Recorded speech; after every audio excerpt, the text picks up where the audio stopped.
Anche i più giovani non sono immuni alla ludopatia, anzi, l'età in cui ci si avvicina per la prima volta al gioco d'azzardo è diminuita, si può cominciare già a 15 anni. Il Veneto purtroppo è una delle regioni con il più alto tasso di persone che hanno sperimentato la dipendenza da scommesse.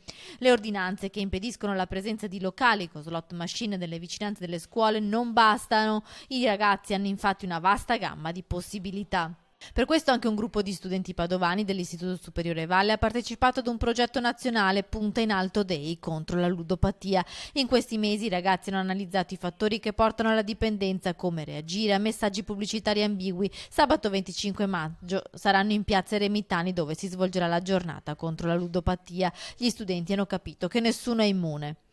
Pur tu vivendo la tua vita, la tua situazione normale, può capitarti un momento nella vita nel quale vieni agganciato da degli stimoli e da delle realtà che poi ti portano giù in un vortice dal quale non riesci a uscire.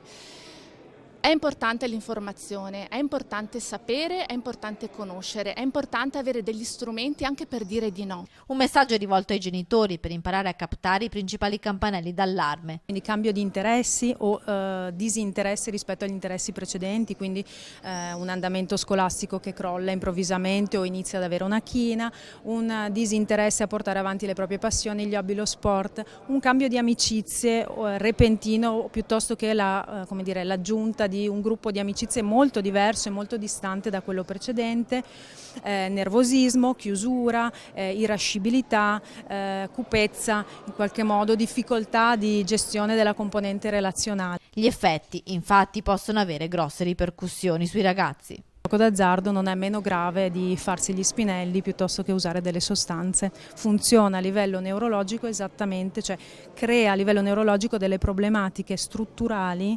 radicali che poi prevedono un lunghissimo trattamento, esattamente come l'assunzione di sostanze stupefacenti o alcol.